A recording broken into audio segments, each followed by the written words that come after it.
मैं शिव शिष्य आदित्य सिंह आप सभी को प्रणाम करता हूँ। आज का विषय है कि क्या महादेव की डायरी में हम लोगों का नाम है कि नहीं। मैं इस बात को आप लोगों को एक कहानी के माध्यम से बताने का प्रयास करता हूँ। एक व्यक्ति था जो कि बहुत ही ज्यादा परेशान था, अपने जीवन से वो ऊब चुका था। इसलिए वो एक साधु बाबा के पास गया और बोला कि बाबा, मैं इस जीवन से प्रेम नहीं करता, मैं बहुत दुखी हो गया, मैं जीना भी नहीं चाहता इस जीवन, मुझे कुछ ऐसा रास्ता बता दो कि वो परमात्मा मुझे मिल जाए और मैं मुक्त हो जाऊं इस जीवन से। तो वो बाबा बोले, ठीक है, मैं तुझे रास्ता तो बता दूंगा, लेकिन उस रास्ते पर तुझे ईमानदारी से चलना होगा। अगर तू उस रास्ते पर ईमानदारी से चल पाया तो वो परमात्मा तुझे मिल जाएगा। बोले, ठीक है बाबा, मैं उस रास्ते पर ईमानदारी से चलूंगा। तो उन्होंने पहला रास्ता बताया कि लोगों की सेवा करनी होगी, और दूसरा रास्ता बताया प्रत्येक दिन उस परमात्मा को नमस्कार करना होगा, प्रणाम करना होगा, तो वो परमात्मा मिल जाएगा। कह रहे, ठीक है बाबा, मैं करूंगा। अगले दिन से वो यही काम करने लगा, लोगों की सेवा करने लगा और परमात्मा को, शिव को प्रणाम करने लगा नमः शिवाय के माध्यम से।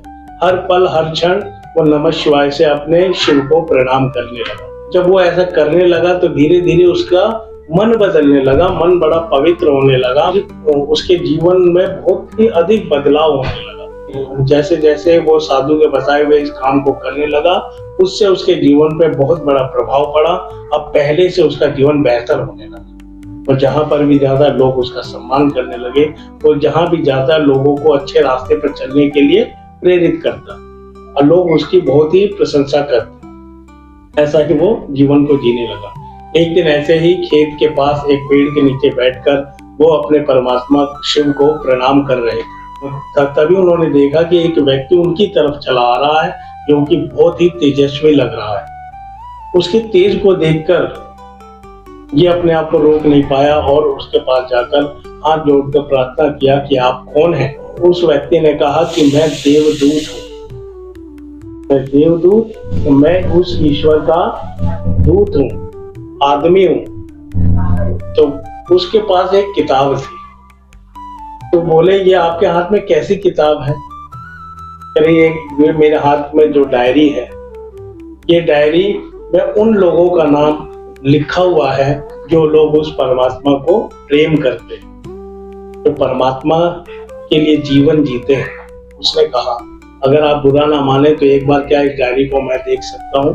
तो देवदूत ने वो किताब उसको दे दी। जैसे ही उसने किताब को खोला, डायरी को खोला, पूरा डायरी खत्म हो गई, लेकिन उसका नाम कहीं पर भी था नहीं। थोड़ा सा उदास हो गया, लेकिन उसके मन में विचार आया कि हो सकता है अभी मैं काबिल नहीं हूं, इसलिए मेरा नाम इस डायरी में नहीं आया। वो डायरी को उन्होंने वापस कर दिया। वो देवदूत फिर चले गए। फिर वो आदमी जीवन में यही काम करने लगा, लोगों की सेवा करता और नमः शिवाय से उस परमात्मा को प्रणाम करता, यही वो काम करता। कुछ समय बाद वही देवदूत दोबारा आए, उनके हाथ में वैसे ही डायरी थी। तो ये फिर गया दौड़ के, इसने प्रणाम किया कि देवदूत, आज आप तो दूसरी डायरी लेकर आए हो, ये पहले जैसी तो नहीं है। कह रहे, हाँ, ये दूसरी डायरी है। कह रहे, मैं ये डायरी देख लूं? तो उन्होंने कहा, देख लो। डायरी देख, सबसे ऊपर इसका नाम लिखा हुआ। तो वे बड़ा खुश हुआ, बहुत आनंदित हुआ, और ये डायरी जब वापस करने लगा तो देवदूत बोले, पूछे। तो देवदूत पूछे, आज तुम इतने खुश क्यों हो? यार, मैं इसलिए खुश हूँ कि जब आप पहले दिन डायरी लाए थे उसमें मेरा नाम नहीं था, लेकिन आज जो आप डायरी लाए उसमें मेरा नाम है, इसलिए मैं खुश हूँ कि उस परमात्मा ने मेरी सेवा को स्वीकार किया। तो देवदूत बोले कि आपको गलत फहमी। तो पहले दिन जो डायरी लाया था उसमें उन लोगों की लिस्ट थी जो लोग ईश्वर को प्रेम करते हैं, इसलिए तुम्हारा उसमें नाम नहीं था। लेकिन आज जो मैं डायरी लाया हूं, इसमें उन लोगों का नाम है जिसे ईश्वर प्रेम करते हैं, जिसका ख्याल ईश्वर रखते हैं। तो वो ये बात सुनकर बिल्कुल झूमने लगा, नाचने लगा कि मेरा ख्याल ईश्वर रखते हैं, मेरा ध्यान ईश्वर रखते हैं। तो इस कहानी के माध्यम से मैं आप लोगों को बताना चाहता हूँ, साहिब श्री हरिंद्रानंद जी ने भी वो रास्ता हम लोगों को दिया है इस रास्ते पे चलकर महादेव की डायरी में हमारा नाम हो, और किस लिस्ट में, उस लिस्ट में महादेव जिसे प्रेम करते हैं, जो महादेव का आदमी हो, साहब ने हमको वो रास्ता दिया है। अगर हम लोग ईमानदारी से, जैसे वो व्यक्ति ईमानदारी से उस साधु बाबा की बात को सुनकर अपने जीवन में उतारा और पूरा जीवन उस रास्ते पे चलता रहा, तो उस डायरी में उस व्यक्ति का नाम लिखा हुआ आ गया। ऐसे ही साहब कहते हैं, अगर ईमानदारी से हम भी अपने गुरु शिव के रास्ते पर चलेंगे तो हम भी परमात्मा की नजरों में होंगे। हमारी गिनती भी परमात्मा अपने आदमी में करेगा, अपने गण में करेगा, हम फिर वो शिव के गण हो सकते हैं। तो साहब ने बहुत सरल रास्ता बताया है कि महादेव की डायरी में अपना नाम लिखवाने का। अब वो रास्ता है दया मांगकर, चर्चा कर और नमः शिवाय से उस परमात्मा शिव को प्रणाम करके। जो भी इस रास्ते पर ईमानदारी से चलता है उसका नाम महादेव की डायरी में होता है। साहब कई बार पूछा करते थे कि महादेव को तुम तो जानते हो, महादेव को तुम तो जानते हो, क्या वो महादेव तुम्हें जानता है? कई बार साहब ने ये जिज्ञासा करी है और साहब ने हमको प्रेरित किया है कि ऐसा कुछ काम करो ताकि महादेव तुम्हें जाने। तुम महादेव को जानते हो, कोई बड़ी बात नहीं, कुछ ऐसा कर जाओ कि महादेव तुम्हें जाने। और महादेव हमको कब जानेंगे? जब हम ईमानदारी से उस महादेव के शिष्य बनेंगे, ईमानदारी से अपने महादेव के रास्ते पर चलेंगे, साहेब के संकल्प को अपना संकल्प बनाएंगे, साहेब की मनसा को अपनी मनसा बनाएंगे, तब महादेव की डायरी में अपना नाम लिखवा पाएंगे।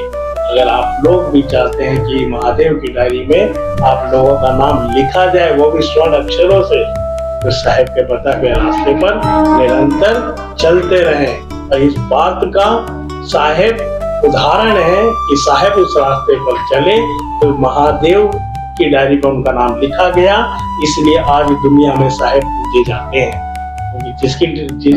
क्योंकि महादेव की डायरी में जिसका नाम लिखा जाएगा वो साधारण रह जाएगा नहीं, तो देवता हो जाएगा, वो शिव हो जाएगा।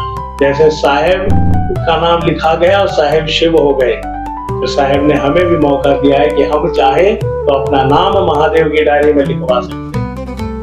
लिखवाने का साहेब ने रास्ता भी बता दिया है, जो गूढ़ राज है, जो बड़े बड़े ऋषि मुनि बताते भी नहीं है, साहेब ने वो रास्ता बता दिया कि अगर केवल इसी को करते रहे तो वो महादेव तुम्हारा हाथ पकड़ लेगा, वो महादेव तुमको जीवन जीने की कला सिखाएगा। अगर आप चाहते हैं कि महादेव आपको पकड़ ले, आप चाहते हैं महादेव के आप आदमी हो जाएं, तो आपको साहेब के रास्ते पर ईमानदारी से चलना होगा। ये 3 सूत्र जो साहेब ने हम लोगों को दिया है, इसको निरंतर करना होगा। अगर ये मेरी बात आप लोगों को अच्छी लगी हो तो आप लोगों से निवेदन है कि अपने गुरु शिव का काम हम सभी मिलकर जोर शोर से करें, ताकि साहेब का संकल्प पूरा हो सके, साहेब की मनसा पूरी हो सके, और उसके वजह से उस महादेव की नजरों में हम लोग आ सकें और जीवन को अपना सुंदर बना सकें। आप सभी को मेरा प्रणाम।